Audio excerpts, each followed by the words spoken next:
Hoy tenemos una voz menguante masculina, algo que hasta ahora no había pasado. Y no nos gustan mucho las etiquetas, pero hoy sí voy a poner etiquetas porque creo que es importante. Hoy vamos a hablar del crecimiento personal con un hombre heterosexual italiano que nos va a contar un poco sobre este proceso de aprender y empezar a cuestionarse a sí mismo. Gerardo, ¿cómo estás? Buenas tardes, chicas. Muchas gracias por la invitación, antes de todo. Yo añadiría un nombre italiano del sur, lo que hace que el reto de crecimiento personal sea aún, digamos, más complicado, ¿no? Más retador. Tengo un propósito en la vida, que es contribuir al bienestar de las personas, y eso lo hago fuera y dentro del ámbito laboral. Este es un capítulo especial no solo porque tenemos nuestro primer hombre, sino porque es un tema que se aborda mucho como en el ámbito femenino de las mujeres. Pero entonces un día nos cuestionamos cómo se da este proceso en los hombres y más que como que no está de pronto esa presión social que está la del ser hombre, porque hablamos de sociedades machistas y tú nos acabas de hablar del sur de Italia, entonces quiero que nos cuentes por qué, pero que también nos cuentes cómo ha sido tu proceso o cómo llegaste al hecho de descubrir que necesitabas como el crecimiento personal en tu vida, si lo podemos llamar así. Bueno, yo creo que el hombre sufre otro tipo de presión social, ¿no? Yo te hablo de mi caso, yo soy un hombre del sur de Italia, he estado criado en un ambiente, en un contexto familiar muy marcado por el patriarcado, ¿no? Con lo cual, con una estructura también familiar muy marcada, donde el hombre, en ese caso, en mi caso mi padre, es la persona encargada de traer dinero, de traer comida, mientras que la madre, la mujer de la familia, es la que se ocupa del cuidado de los hijos y de la casa. Desde la infancia y luego con la adolescencia, yo he visto como tareas muy determinadas en casa, ¿no? Como una asignación de tareas muy marcada y también papeles muy marcados. Con lo cual, en esa fase que va de la infancia hasta la adolescencia, donde se genera la primera parte, que yo creo, de la identidad del hombre, que está sometido a ese tipo de adoctrinamiento, pues empieza a interiorizar unas creencias, unos patrones de comportamientos, que inevitablemente luego se ven reflejados en actitudes, en comportamientos y acciones en la adolescencia y luego en la época de la universidad hasta los 25, 26. Antes se ha hablado de la mujer que cuida, ¿no? Que cuida de los hijos. Con lo cual, ¿qué pasa? ¿Cuál es la forma más elevada de cuidado? El amor.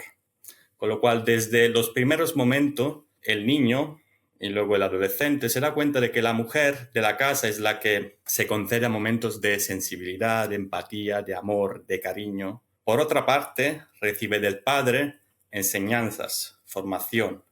El padre es símbolo de la ley, de rigor. Una persona que te valora por tu valentía, por tu coraje, por tu fuerza. Y automáticamente crees que tienes que ser esa persona una vez seas adulto. Y no te cuestionas cuánto esa persona está trabajada a nivel emocional. Luego, cuando lo ves con perspectiva, te das cuenta de cosas. Siempre digo, en casa ha habido muy pocas manifestaciones de cariño, de afecto. Mi padre siempre ha sido una persona muy dura, muy rígida. El cariño que le ha dado a mi madre no lo ha dado delante de los hijos, porque él siempre se ha mostrado una persona muy fuerte. Durante mucho tiempo yo he pensado que el hombre tiene que ser así, tiene que ser duro, tiene que ser una persona impenetrable, una persona que no puede mostrar sus vulnerabilidades, sus fragilidades, ¿vale? Porque la sociedad no quiere a hombres débiles. Sí, mira que en Colombia hay un dicho que existen muchas familias, que yo lo he escuchado dentro de mi familia y seguramente por eso lo conozco, y es el decir que los niños, y niños me refiero hombres, no lloran, y si lloran son maricas. Y eso se dice mucho porque no le dan la oportunidad a un niño, hombre, a que muestre sus emociones. Claro, y luego con los 20, 22, 23, 24, nos damos cuenta de que somos analfabetas a nivel emocional. No sabemos detectar nuestras emociones y, que es más grave todavía, no sabemos demostrar nuestras emociones. En mi caso, yo puedo decir que durante muchos años no he sabido amar a las personas con las que he estado, porque no me habían enseñado a amar, me habían enseñado a ser fuerte, a hacer sacrificios, a mostrarme duro. a no mostrarme débil en la sociedad, porque si no los demás te comen. Y que para mí estaba representando como un escudo, que me estaban impidiendo mostrar lo que yo tenía dentro, con lo cual yo no era capaz de darlo.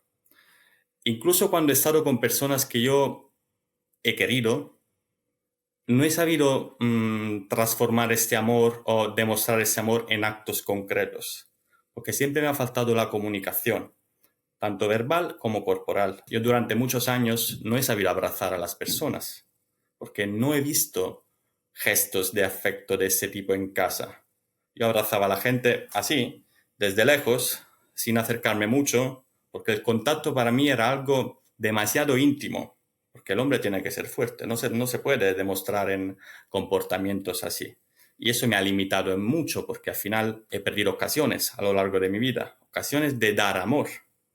¿Y cuál crees que fue ese momento en el que dijiste, de pronto ya no quiero ser así o ya no me gusta la manera en la que estoy demostrando el amor que siento?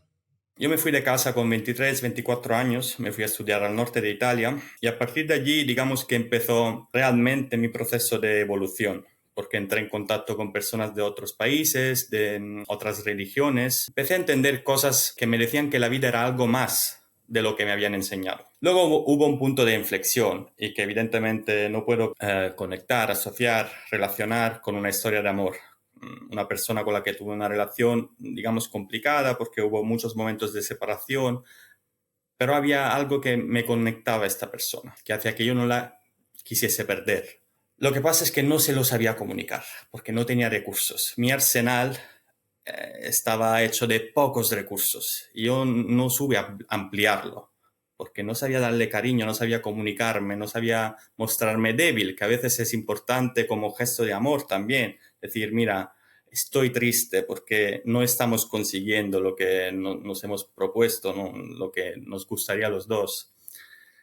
Y al final, por mi ego, por mi orgullo, por mis dudas, estaba muy perdido, perdí a esta persona. Y al principio reaccioné como un hombre del sur de Italia, desde el orgullo, y la quise reemplazar con otra persona, pensando que eso era lo mejor para mí.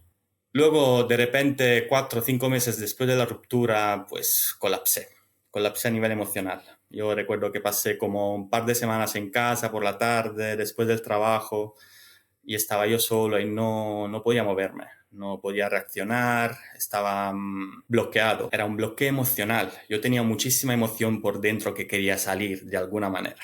Colapsé en un llanto que probablemente nunca había llorado así en mi vida antes. Y allí me di cuenta de cosas. Me di cuenta de que ese llanto era necesario, porque este llanto me abrió la puerta a algo que hasta aquel momento yo no había visto. Antes decíais, la mayor parte de las personas que han hecho un trabajo de introspección, de crecimiento personal, son mujeres. ¿Por qué? Yo tengo la creencia de que las mujeres desarrollan la emoción, la sensibilidad, el amor de una forma más rápida y desde los primeros compases de su vida, porque está como permitido para la mujer demostrarse cariñosa, demostrarse una persona que da amor, ¿no? Con lo cual tiene una relación con las emociones distintas desde las primeras etapas de su vida. ¿Qué pasa? ¿Por qué maduran antes las mujeres? Porque tienen que hacer también el trabajo que no hacen los hombres. Es decir, si yo voy atrás y pienso en las relaciones que he tenido con chicas de 18, 19, 20, 21 años, puedo decir que siempre las chicas eran más maduras que yo. Y no es casualidad. Es que ellas se habían desarrollado a nivel emocional mucho antes. Y entonces lidiaban con mi inmadurez emocional y automáticamente hacían también hacían un trabajo doble para hacer que la relación funcionara. Entonces ellas han desarrollado habilidades como el perdón, la comprensión, la empatía, mucho antes. Yo durante muchos años pensaba y decía, mi padre ha sido buen hombre, pero no quiero ser como él, porque es una persona demasiado rigurosa, muy estricta, una persona que no ha sabido comunicarse con mi madre, pero al final en mis relaciones acabé siendo como mi padre. Creo que nos pasa a todos, ¿no? Como que decimos, no me gusta esto de mis padres, quisiera ser diferente, pero en algún punto en donde nos sentimos, como tú dices, vulnerables, terminamos repitiendo patrones hasta que nos damos cuenta y decimos, de pronto no quiero hacerlo. Y es que tiene toda la lógica porque es lo que aprendimos, es el entorno en el que crecimos, es cómo nos criamos, es lo que es correcto para nosotros. Y yo siento que por más que tú digas, uy, no me gusta cómo mi papá o cómo mi mamá hacen esto, inconscientemente lo llevas en ti. Y que de algún modo no es como culpemos a nuestros papás, sino hasta donde lo hago consciente y hasta donde me desprendo, pero como con cierta gratitud también. Sí, lo agradezco, aprendí, pero ya no lo quiero. Y darse cuenta es el primer paso, pero después de eso falta trabajo, pero bueno. Es lo que tú dices, a partir de allí luego hay mucho trabajo, porque eso te abre la puerta sobre un mundo nuevo, un mundo que te está pidiendo explorarlo. Y entonces yo a partir de allí recuerdo que cada noche hacía como sesiones de introspección conmigo mismo y empecé a buscar respuestas a tantos comportamientos míos que no me habían gustado. Yo miraba al pasado intentando flotar sobre la situación, ¿no? Y decir, vale, ¿quién he sido yo en esa situación? ¿Qué patrones de comportamiento he implementado? ¿Qué valores he puesto en práctica? ¿Cómo le he hablado a esta persona? Entonces, a partir de allí, yo empecé a darme muchas respuestas y empezaba a conectar comportamientos, valores, actitudes con educación, cultura, formación, contexto familiar, contexto religioso. Entonces empecé a encontrar todas las respuestas en mi pasado. Eso me provocó cierto desgaste también emocional, sobre todo con mis padres, porque empecé a estar muy enfadado con ellos, porque como que les estaba asignando todas las culpas de lo que yo había perdido a lo largo de mi vida, porque al final había perdido ocasiones, había perdido relaciones, personas, que evidentemente tampoco es correcto, porque al final nos tenemos que asumir la responsabilidad de nuestros actos. Estos ejercicios psicológicos autodidactas me parecen de aplaudir porque en ningún momento tomaste terapia y dijiste como voy a hacer esto todas las noches, me parece impresionante. Camila, no fue una decisión, fue una necesidad. Es decir, cuando tienes algo Ujú, allí que está buscando respuesta, ujú. tiene un poder atractivo esto. No era como, ya, ahora me pongo a pensar sobre lo que ha pasado hace 15 años. No, yo necesitaba respuestas. Ok, Necesitaba explicaciones a mis sí. comportamientos autonocivos. Era un ejercicio que hacía de forma natural. Y me imagino que con un psicólogo o una psicóloga hubiese sido más rápido el proceso. A lo mejor a mí me ha llevado 2 años, 3 años y creo que aún estoy en ese proceso porque nunca dejamos de estar en este proceso. Sí, yo creo que tampoco hay una manera correcta de hacerlo, cada quien descubre sus maneras y esa fue la tuya y la de nosotras también ha sido diferente. Y creo también que obviamente la presencia de un terapeuta, de un profesional, te guía muchísimo y sobre todo en cuanto a la metodología, como que te dan métodos, te dan prácticas, haz esto, escribe, pero creo que en un proceso de crecimiento o en un proceso de transformación, el 80% lo aportas tú.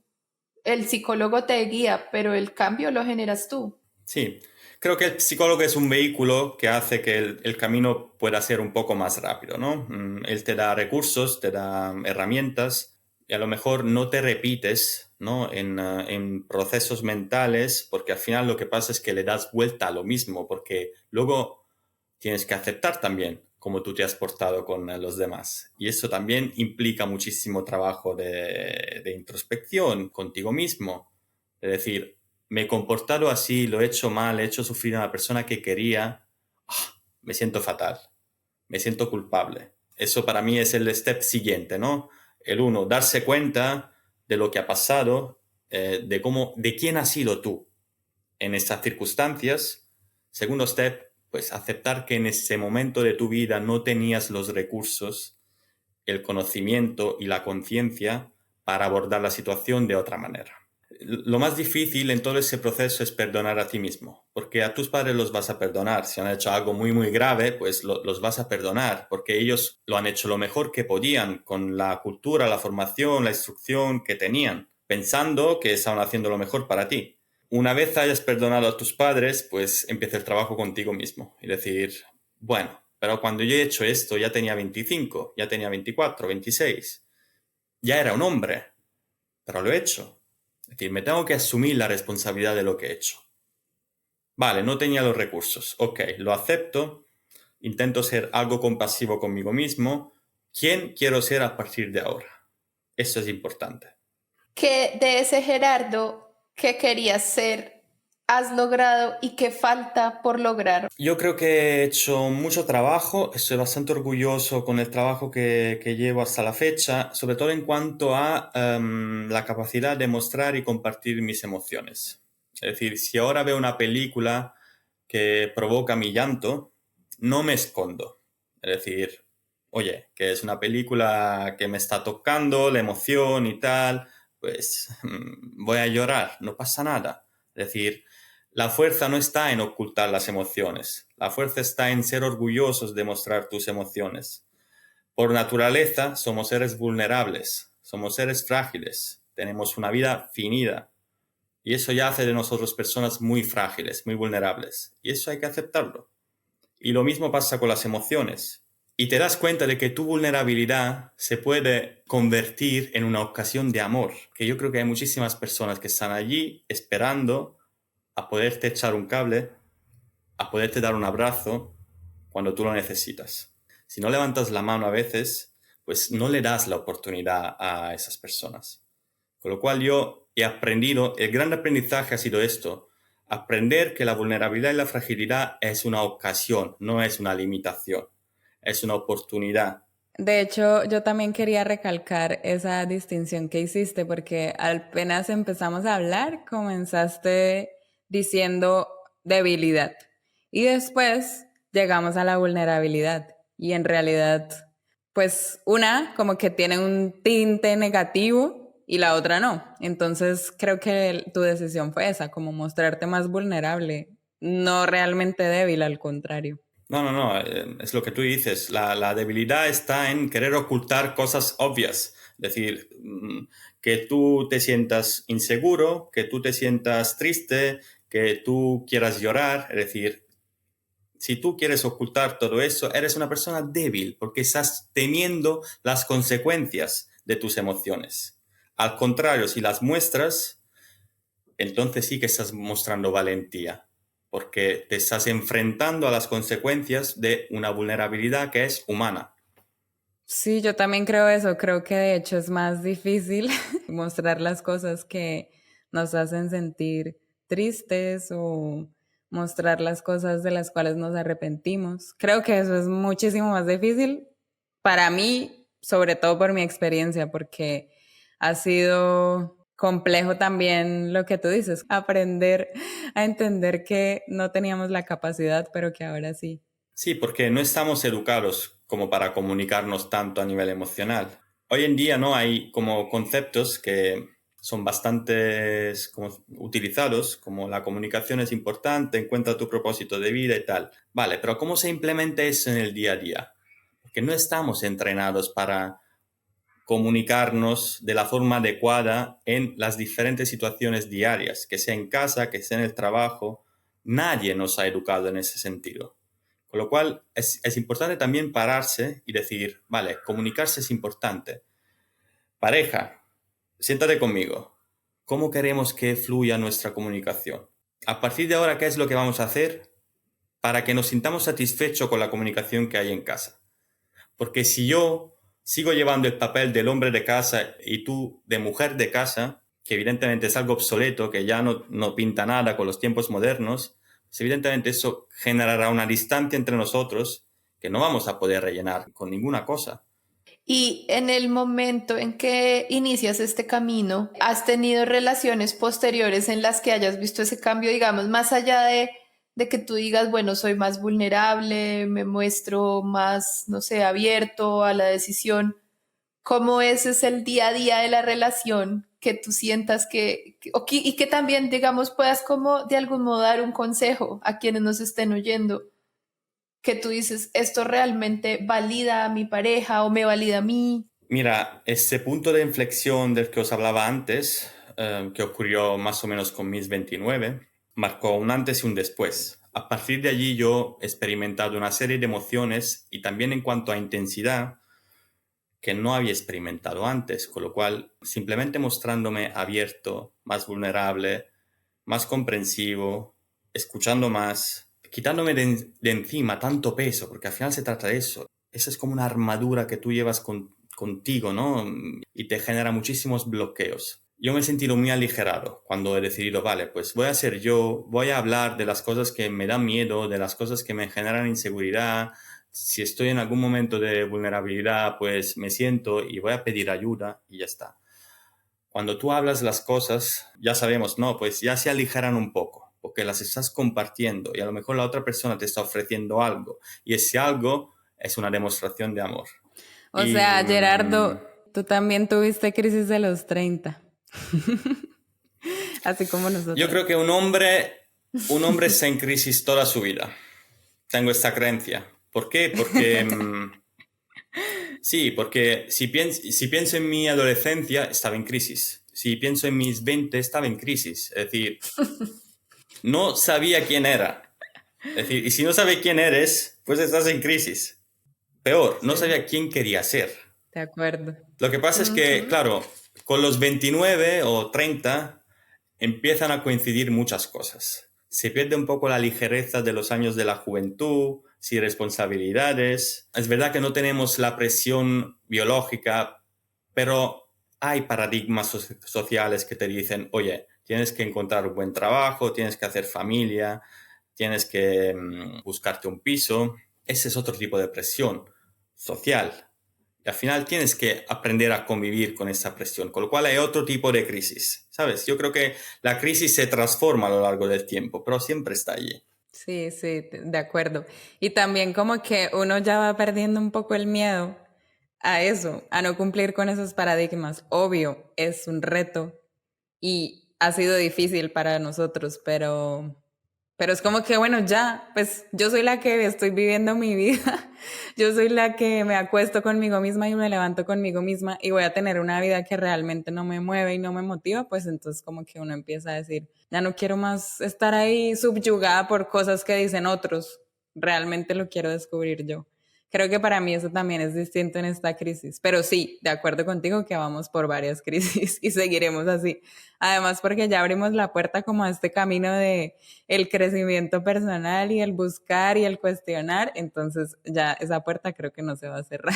Y creo que Gerardo ha mencionado algo muy lindo y es que toda la vida estamos en crisis, pero creo que eso le da sentido a la vida. Creo de verdad que cada etapa trae su momento, su crisis, no sé, de pronto cuando estemos por allá de 60 y todo eso, otras serán nuestras, si llegamos hasta allá, otras serán nuestras preocupaciones, pero creo que este tipo de motores, de esas crisis son motores para el cambio, pero estos cambios son los que motivan que la vida sea interesante. Entonces también siento yo positivo verlas desde lo que nos traen. Sí, te voy a contestar, Diana, diciendo que para mí en la vida todo tiene sentido. Todo lo que ha pasado anteriormente me ha permitido estar donde estoy, el conocimiento, el aprendizaje, el crecimiento personal. Y creo que es importante en la vida encontrar un propósito, porque entonces tú, a partir de allí, vas a alinear tus actos. Te levantas por la mañana y sabes para qué te has levantado y cómo vas a invertir tu tiempo y tus energías. Y el propósito suele estar alineado o conectado con tu identidad, tus valores y tus emociones. Si a todo eso le das forma y lo conectas a un propósito, eso sí que hace que tú tengas un rumbo en la vida. Pero para mí todo tiene sentido en la vida. Los errores los cometemos porque hay algo que aprender. Y en eso que dices, siento yo que, por lo menos lo hablo desde mi experiencia personal, alguna vez discutía yo con mi papá, él me decía, yo tanto que le recomendé que no estuviera que no andara con gente que andaba pues en malos pasos, como decimos en Colombia, tanto que le dije que se alejara y usted nunca me hizo caso. Y un día yo le dije, pero es que yo creo que lo tenía que vivir para aprender, porque a pesar de que nuestros papás quieren blindarnos de todo, quieren que no tengamos dolor y de pronto eso se liga un poco al hecho de que te digan no sientas, no llores, no. Tenemos que experimentarlo por nosotros mismos y estrellarnos nosotros mismos para realmente interiorizar. O sea, nadie nos va a salvar. Creo que los tres hemos llegado a ese punto, esa conclusión que dice como, claro, es que lo tenía que vivir, yo también tengo esa creencia. lo tenía que vivir porque es que si no, no hubiera aprendido esto, si no me hubiera dolido de esa manera o me hubiera incomodado de esa manera, jamás iba a llegar a esta conclusión, ni jamás iba a recorrer este camino que recorrí. A partir de eso, yo quería preguntarte, ¿tú qué más hiciste? Porque nos estabas diciendo como, ok, entré en estos ejercicios de autoinflexión, autoconocimiento, y después, ¿qué más pasó en tu camino con respecto a este crecimiento interno? Yo creo que me autodesafié, es decir, empecé a hacer cosas distintas. Yo creo que el cambio está en la acción. Os hablaba de esta chica, ¿no? Con la que hubo una ruptura. Pues yo intenté reconquistar a esta chica e hice todo lo que no había hecho, pues, a lo largo de mi vida. Es decir, ahora entramos ya en el capítulo romanticismo italiano profundo, ¿no? De ir de noche a dejarle flores, a dejarle cartas en el buzón y cosas así, a escribirle poesías. Oye, evidentemente lo digo con una sonrisa. O sea, En ¿la aquel estabas entonces no me lo estaba acosando? tomando así. Bueno, no sé. Me podría haber denunciado, sí. Le escribía cartas y en esas cartas pues mostré toda mi vulnerabilidad, todo mi dolor, toda mi tristeza por haberla perdido. Todo lo que no te he dado hasta la fecha, pues te lo quiero dar ahora todo de golpe. Que tampoco es la manera, porque evidentemente una persona está acostumbrada a un perfil tuyo y de repente se encuentra otra persona y dice, ¿quién es este? Pero bueno, a partir de allí me di cuenta de que sí que tenía otros recursos. Sí que podía ser muy útil hablar, comunicarse, y no solo a nivel verbal, sino a nivel corporal y con gestos, con pequeños detalles, ¿no? Es decir, claro, yo durante mucho tiempo he tenido que lidiar con la incapacidad de expresarme a nivel verbal. No sabía comunicar amor a nivel verbal. Y en esos primeros compases, desde ese punto de inflexión, tampoco era muy capaz, menos cuando estuve en ese momento de colapso emocional. Los años siguientes, pues intenté hacer algo más en ese sentido, porque yo sabía dónde tenía que mejorar. Sabía cuáles eran mis puntos ciegos o mis áreas de mejora. Y entonces intenté hacer algo distinto respecto a lo que había hecho durante muchos años para demostrarme que sí podía. Y me di cuenta de que eso daba resultados, de que eso tenía buena aceptación por el otro lado, por la otra persona. Y entonces hice que eso poco a poco se convirtiera en mi nueva normalidad y lo fui implementando de forma gradual y hoy lo tengo pues muy bien consolidado en mis patrones de comportamientos. Ya no me tengo que pensar si dar un abrazo o no. Eso ya no supone un esfuerzo para mí. Mira, recuerdo de abrazos que han durado 5 minutos, 6 minutos, 7 minutos, no lo sé, mucho, porque era lo que necesitaba. Claro, el Ahora Gerardo te de fuiste cuando para el tenía otro lado, ahora 17, eres 18, exagerado. igual me he pasado. Pero sí, es decir, no me da miedo de decir, oye, ya está, que me rechacen. Digo, vale, tiene razón. Ok, tiene razón, ya está, 5 minutos son suficientes. Pero bueno, no me da miedo de que la otra persona me vea con la necesidad de un contacto. Cosa que antes sí que me daba miedo del juicio de los demás. Si yo necesitaba, si iba a buscar cariño 2 veces en vez que una. Y supongo que eso ha sido el gran cambio. Es decir, implementar comportamientos, actitudes, acciones y hacer de esas acciones mi nueva normalidad. Bueno, esto es una curiosidad. Yo he tenido, o por lo menos en Latinoamérica, en Colombia, siempre se tiene la imagen del hombre italiano como el súper romántico que habla, mejor dicho, que enamora a todas. ¿Esto es como una creencia falsa o es como en ciertas zonas de Italia? O... Que enamoran y que dicen muchas cosas lindas, pero que también se van rápido. Pues yo me he ido muy rápido muchas veces. Sí, ¿sabes por qué? Porque yo era un hombre inseguro. Con mis 20, 21, 22, era un hombre inseguro. Un chico, porque no era un hombre. Y entonces, ¿cómo tenía que alimentar mi ego? Pues con lo que la sociedad requería de mí, pues tener éxito con las chicas, conquistarlas y todo lo que sea, ¿no? Pues entonces yo, pues caí en esa trampa, pues y actuaba de forma consecuente. Y era muy enamoradizo. En realidad, yo necesitaba afecto, el afecto que no había recibido en mi casa y lo buscaba en las chicas. Entonces me enamoraba muy rápido, pero también me desenamoraba muy rápido porque idealizaba a la persona simplemente porque yo necesitaba afecto, con lo cual veía solo lo bueno y 2, 3, 4 meses después me daba cuenta de que en realidad esa persona pues no era lo que yo me había imaginado, o que no estábamos alineados o que no éramos compatibles. Entonces pasaba de flor en flor. Y entonces empecé a tener relaciones cortas, muy respetuosas, porque al final los hombres del sur somos muy respetuosos y somos muy románticos. En realidad eso es un tema cultural. En el sur se corteja a la chica, ¿vale? Yo cuando utilizo el verbo cortejar, aquí me toman el pelo, porque aquí todo el mundo dice ligar, un lenguaje más así informal. Sí, en Colombia tampoco se usa mucho. Levantar. Yo todavía utilizo la palabra cortejar porque me han criado y me han educado con esta palabra, es decir, con que el hombre pues tiene que demostrar su interés y no mandando un mensaje de WhatsApp o contactando por Instagram, sino que, bueno, quedas con la chica y luego le haces entender que estás interesado, como que es algo muy gradual, ¿no?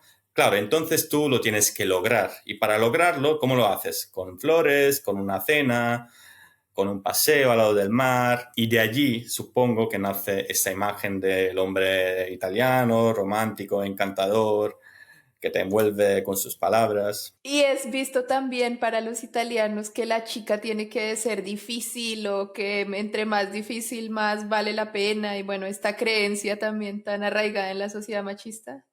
Claro, eso es algo que con el paso del tiempo se va perdiendo. No es que la chica tenga que ser difícil. La chica tiene que entender si realmente el hombre está interesado. Eso es algo que tiene que ver con la cultura de hace años. No sé cuántos, pero muchos años. Para que el hombre tenga derecho a tener una oportunidad contigo, pues te lo tiene que demostrar. Te tiene que demostrar su interés.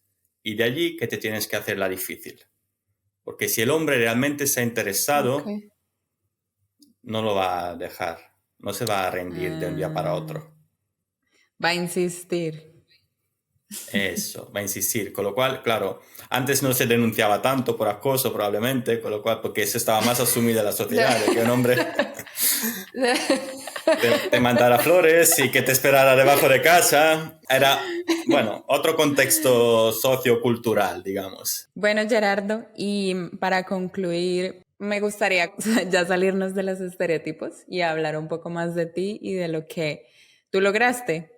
O sea, a partir de lo que una relación te enseña o te muestra de ti mismo, después qué sucede, cómo te viste a ti mismo, ahora qué agradeces. Empezar a ver la luz. Y entonces, pues de esta luz se han alimentado también mis relaciones. Y he tenido relaciones muy bonitas, porque las he vivido desde la libertad, no desde la necesidad de demostrarme un hombre fuerte, valiente, no, desde la libertad de mostrar lo que siento y la persona que soy, ¿vale? Eso es el gran aprendizaje.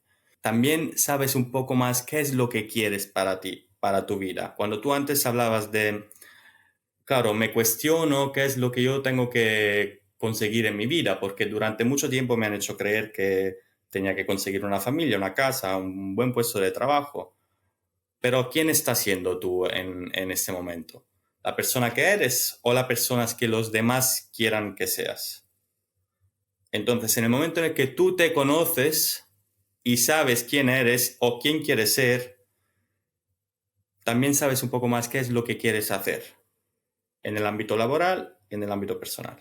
Lo que más me gustó de esta conversación fue que uno sí puede cambiar. Desde que venga desde una motivación intrínseca, todos podemos ser la persona que queremos ser. Me encanta que me hayáis convocado para hablar de esto porque hay mucha gente que habla por allí y que habla de crecimiento personal y todo esto, pero yo sigo percibiendo muchísimo machismo en todo lo que veo por allí, porque se habla sobre todo de hombres exitosos, de cómo hacer dinero, de cómo ponerte fuerte. Entonces, está bien que se ponga luz sobre esta parte de la sensibilidad del hombre, de su inseguridad, porque al final todos pasamos por ese proceso y no tiene sentido ocultarlo o hacer que el hombre pues solo tiene como objetivo de la vida ser exitoso. Yo puedo ser exitoso a nivel personal si consigo tener esa inteligencia emocional, esa responsabilidad afectiva y esa conciencia emocional que hace que vea la vida de otra manera y que hace que yo me comporte como la persona que quiero ser. Agradecemos mucho tu apertura, tu conversación. De verdad que siento que es una luz ver a un hombre hetero italiano del sur contándonos todas estas cosas y hablando de estos temas. Muchas gracias. Adiós, gracias.